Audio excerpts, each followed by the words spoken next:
Olá! Waiver é um mecanismo contratual. Eu vou começar a explicá-lo a partir de uma visão macro.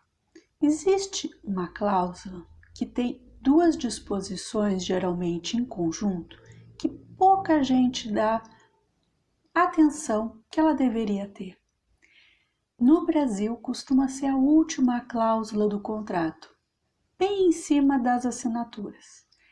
É a cláusula que prevê a lei aplicável e a jurisdição, porque é bem possível que duas pessoas no Brasil escolham uma legislação para o seu contrato que não seja a brasileira.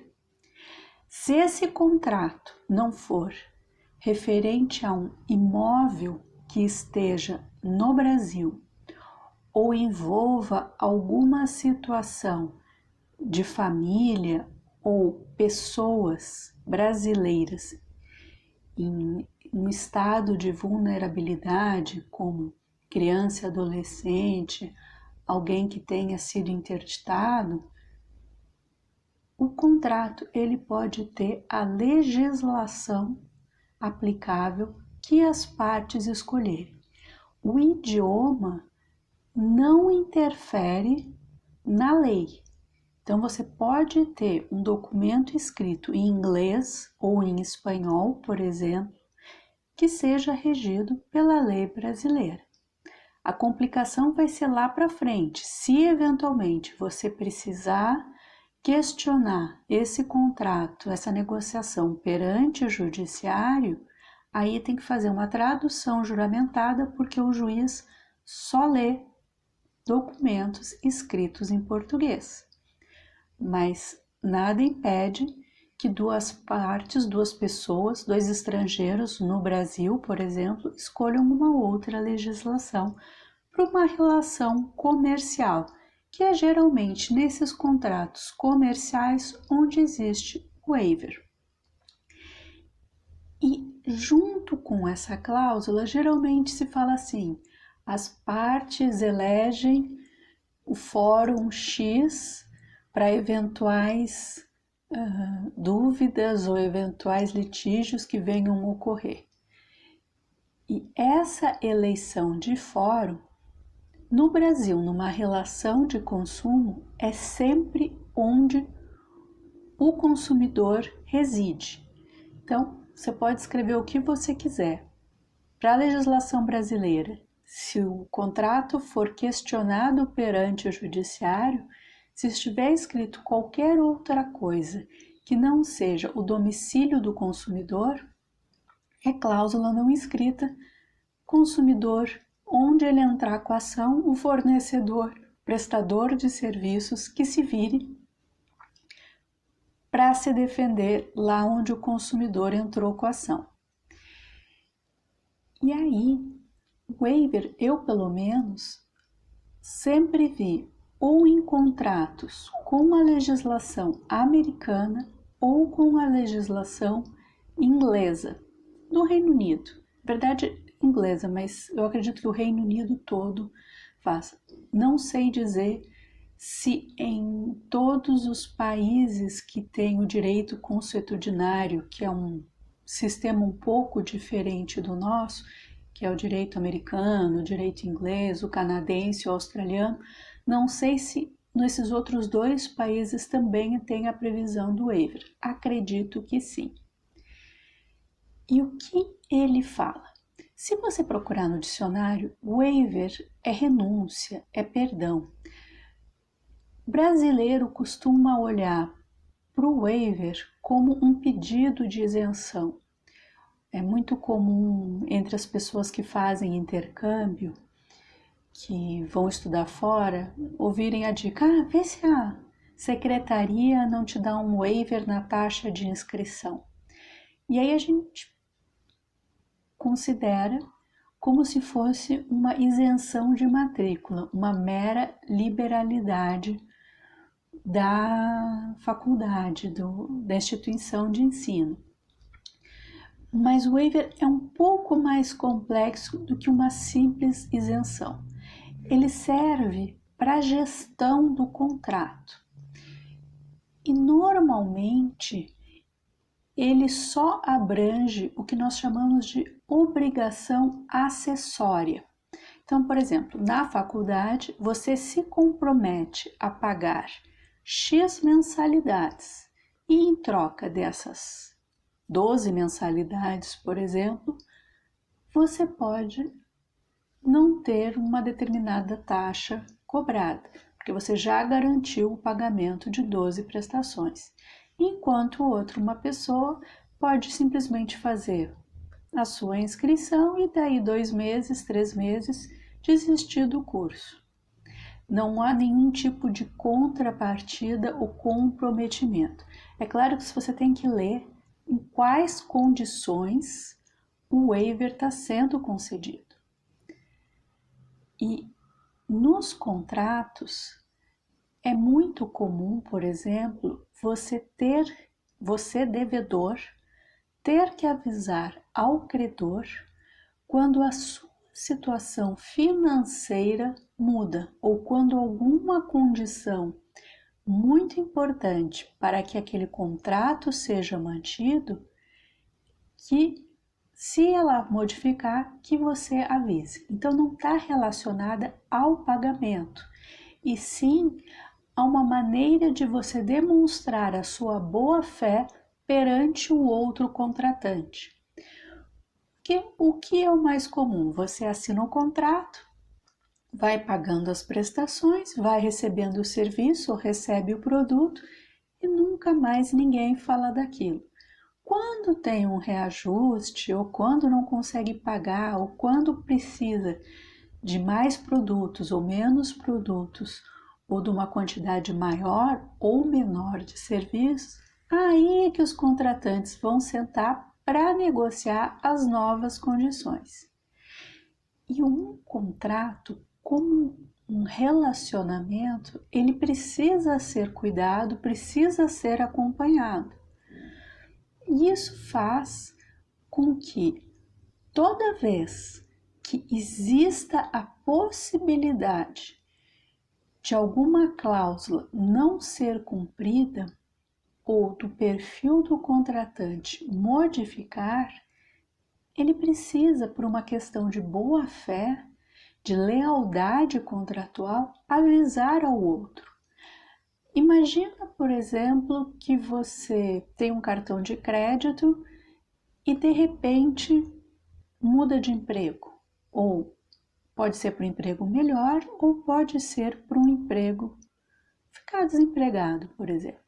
Geralmente, se melhora o emprego, você avisa o cartão e fala: olha, aumenta o meu limite. Mas se perde o emprego, fica todo mundo quietinho, né? Nós não temos aqui no Brasil esse tipo de comportamento, de avisar: olha, agora o meu risco de crédito é maior. Nós não fazemos isso.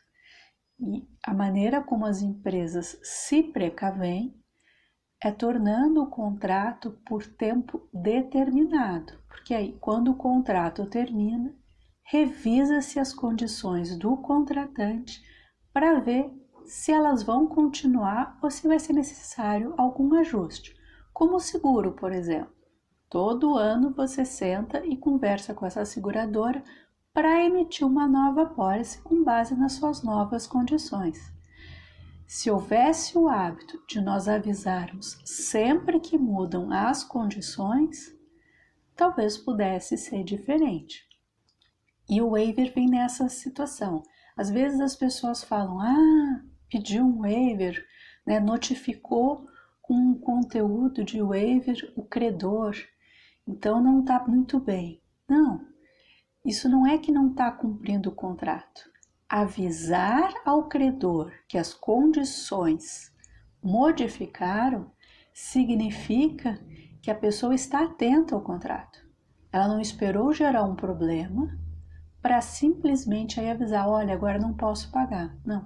Quando mudou a situação por uma lealdade contratual e existe no contrato uma cláusula dizendo em quais situações o credor deve ser avisado, então a pessoa notifica nos termos daquela cláusula que tem esse mecanismo de waiver avisando: olha, a minha situação financeira, o meu status financeiro ou as minhas condições de produção, o que a pessoa modificou daquela relação inicial, quando foi contratada, a minha situação mudou. Mas, por favor, mantenha o contrato nessas condições, porque da forma como está, eu consigo cumprir. E aí, a outra parte tem um prazo, 15 dias, 30 dias, para decidir se vai querer uma revisão contratual ou se não vai querer. Geralmente fica tudo igual, é apenas, imagina só, você como credor saber pela imprensa que o seu devedor mudou de controle acionário. Fica ruim, né? Na hora de precisar da ajuda, da parceria, você está presente, depois você simplesmente muda o parceiro comercial, muda o controle acionário, você não vai avisar? Você avisa. E aí cabe ao outro decidir se vai continuar ou não nas novas condições. Isso precisa ser bem detalhado, porque pode gerar um problema sério. Se eventualmente está prevista esse mecanismo, essa necessidade de notificar o outro, e você não notifica, o contrato pode sim ser dado como finalizado, como rescindido, ou pode gerar uma multa. Eu já vi escrito de todas as formas, que um waiver não enviado em até 48 horas depois de um controle acionário seria motivo de multa. Qualquer comunicação, e aí determinados assuntos, para a imprensa, antes de comunicar ao credor, também seria motivo de algum tipo de sanção. Mas eu acho importante deixar claro isso. O fato de ter notificado dentro deste mecanismo de waiver, que pela tradução literal seria uma renúncia ou uma isenção, um perdão sobre determinada cláusula contratual, sobre determinado acordo, não é bem assim. Não é que a pessoa deixou de cumprir o contrato ou que está numa situação ruim ou que os contratos estejam em risco. Ao contrário, ela mostra que tem uma gestão dos seus contratos. E aqui fica o meu alerta, algo que já tem em outros vídeos aqui do canal, da necessidade de ter uma gestão de contratos, de não esperar ter um problema para ir sentar para negociar, sempre comunicar antes. Percebeu que não vai poder entregar um produto? Avisa antes, porque aquilo tem consequência em outros contratos do seu cliente. Percebeu que não vai conseguir pagar? Avisa antes, porque o dinheiro que estava sendo aguardado do seu pagamento provavelmente já tinha um destino certo, né? E vira uma bola de neve toda vez que um contrato não é cumprido. Também, se a pessoa já sabe de antemão que 5 fornecedores não vão poder cumprir prazo, é uma situação muito mais alarmante do que um só. Às vezes ela pode ter um tempo para pegar e falar, então tá, você não vai me entregar? Ela tem outros fornecedores, aumenta a quantidade de outros fornecedores e seu prejuízo fica menor. Esse tipo de mecanismo, existe uma forma de organizar os contratos que faz com que se ganhe tempo e se consiga colocar energia naquilo que é efetivamente estratégico dentro da empresa. Organizar contrato não é tê-los simplesmente arquivados em ordem alfabética. Existe uma inteligência por trás, uma maneira de visualizar e de tomar as decisões que faz muita diferença para o resultado do negócio.